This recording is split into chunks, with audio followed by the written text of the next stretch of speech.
Matric یا F A پاس ہے وہ بچی کے ناک کے نیچے نہیں آتا. میں نے تو بی کام کیا ہوا ہے, میں نے تو گریجویشن کی ہوئی ہے. اب وہ رشتے فیملیوں میں نہیں ہو رہے. وہ نہ دیکھتے ہیں کہ کوئی کھانا خراب بددینہ ہے, صرف یہ ہے وہ ہے, کوئی بغیر تحقیق کرتے. منڈا باہر ہے, لندن ہے. ابھی چند دن پہلے میرے پاس ایک بچی آئی. دیکھو مسلمانوں کا بھی ذہن کیا بن گیا ہے. رو رہی بیچاری جوان بچی, کہنے لگی جی کہ میرا خامد دھوکے سے مجھے پاکستان چھوڑ گیا ہے.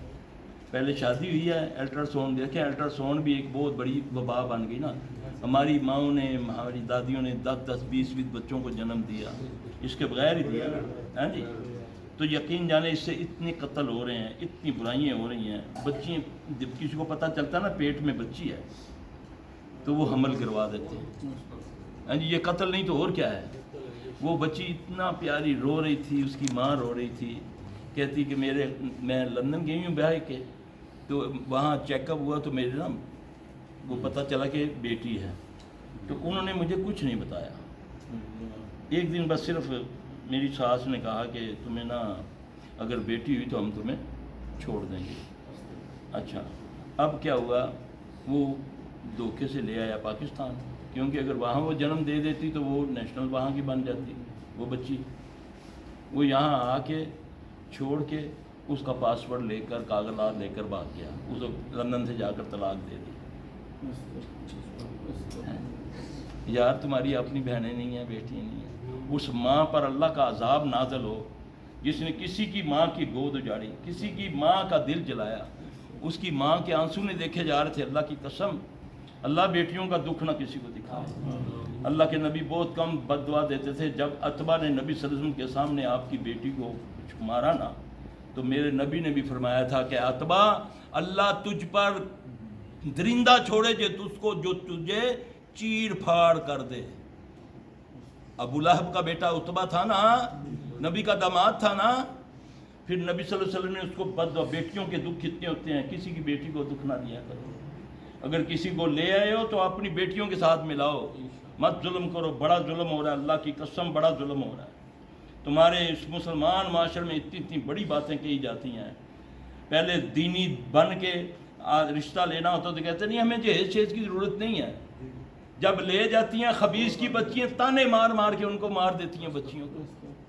نہ کوئی طلاق والی کو پوچھ رہا ہے, نہ کوئی بیوہ کو پوچھ رہا ہے. کنواریاں بھی بیٹھی رو رہی ہیں. اللہ کا واسطہ دعا کیا کرو سب کے لیے.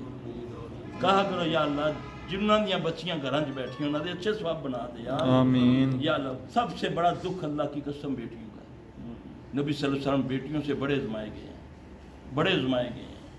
آپ پڑھ کے دیکھیں, آپ صلی اللہ علیہ وسلم نے 7 بچے اپنے ہاتھ سے دفن کیے, جس میں 3 بیٹے اور 4 بیٹی ہیں. اللہ تعالیٰ کسی اولاد کی ازمائش میں نہ ڈالے. یہ دعا اپنی دعا میں مجھے یاد ہے الحمدللہ, ہماری ماں ہمیں دعا سکھاتی تھی نا بچپن میں اسی طرح جو لفظ امی نے میں سکھائے ہوئے ہیں وہ میں اسی طرح ادا کروں. اللہ کل بیماران شفا دیں, کل بے اولادن اولاد دیں, یا اللہ قرض داریں دے کر دے فارغ کر دیں, یا رب العالمین جنہاں دیاں بیٹیاں گھراں چ بیٹھیاں انہاں دے اچھے ثواب بنا دے. یہ واللہ میری امی نے مجھے یہ دعا سکھائی تھی الحمدللہ. آج تک میں اسی انداز سے, حالانکہ کوئی تھوڑا بہت پڑھ لیا ہے, لیکن میں اس انداز سے جو امی کے لفظ ہیں ان سے پڑھتا ہوں. دعا مانگا کرو بیٹیوں کے لیے بھی, بیٹوں کے لیے بھی. اللہ عافیت کے ساتھ جو گھروں میں ہیں اللہ ان کو عزت کے ساتھ رکھے. اللہ پاک ان کو اپنے گھروں والی بنائے, ان کو کوئی دکھ نہ پہنچائے. یہ میرا بھائی دعا, یہ ہے اصل, یہ خیر خواہ یہ ہے. یہ طویل و دھاگوں سے کچھ نہیں ہوتا. ایک خبیث کی بچی نے مجھے ابھی تھوڑے دن ہوا پتہ چلا, دادی کیا کرتی ہے, دادی نے بیٹے کو بولا کہ میں تیرے بیٹے کی شادی فلاں سے کرنا چاہتی ہوں, اپنی فلاں بیٹی کے بیٹے سے. تو بہو, اس کا بھی تو حق ہے نا, اس نے انکار کر دیا. اس نے بولا نہیں میں نے ادھر نہیں کرنی. ہوتی ہے نا خاندان میں. اب دادی جاتی ہے کسی جادوگر کے پاس کہ جی یہ بیٹا خود بخود مائل ہو جائے. یہ کیس آیا میرے پاس. اب اس جادو سے بیٹا پاگل ہو گیا ہوا ہے, کمرے میں گھس گیا ہوا ہے, نہ کھاتا ہے نہ پیتا ہے, وال ودے ہوئے ہے, ہر چیز بڑی ہوئی ہے. کر لا ہوں گیا بھائی, شر سے شر, وہ شر سے خیر مانگتے ہو ہیں. جادو کرنے والا کروانے والا کافر ہے. تو جادو جب کرو گے تو پھر تمہاری نسلیں بھی برباد ہو جائیں گی. جادو کروانے والا پہلے خود برباد ہوتا ہے، پھر دوسرے کے اوپر ہوتا ہے، اور اس کی نسلیں بیچاروں کی برباد ہو جاتی ہیں جس پر جادو ہوتا ہے۔ تو اللہ محفوظ رکھے۔ اس سے بچنے کا طریقہ یہی ہے، تمہیں صرف محمد صلی اللہ علیہ وسلم ملے گا، صبح شام کے اذکار، 5 وقت نماز، وہ اذکار کرو گے تم پر کوئی جادو، کوئی جن، کوئی نظر نہیں لگے گی انشاءاللہ تعالی۔ لیکن آؤ محمد صلی اللہ علیہ وسلم پر آ جاؤ، ان کے طریقے کو اڈاپٹ کر لو، چھوڑو ہمارے پیو دادے کے طریقے۔ محمد صلی اللہ علیہ وسلم کے طریقے ہیں اتنے آسان، ایک بار پڑھ لو، ایک بار نبی صلی اللہ علیہ وسلم نے فرمایا گھر سے نکلنے کی دعا پڑھ لو ایک بار، بسم اللہ توکلت علی اللہ لا حول ولا قوت الا باللہ، نہ کوئی امام زامن، نہ کوئی کڑا، نہ کوئی چھلا۔ اللہ کے نبی نے فرمایا کہ وہ جو شیطان اللہ نے پیدا کیا ہے میرے ساتھ، ہر آدمی کے ساتھ اللہ نے ایک جن کو پیدا کیا ہے جس کو حمزات بولتے ہیں، وہ بھی اس دعا پڑھنے سے علیحدہ ہو جاتا ہے، اس سے علیحدہ ہو جاتا ہے، سمجھے میرے بھائی؟ تو یہ چھوٹی چھوٹی باتیں، بات دیکھو کس بڑے کی ہے، عمل کیا ہے؟ ابھی بتائیے ایک حدیث، ایک آیت سمجھ کے پڑھو 700 نوفل کا ثواب ہے۔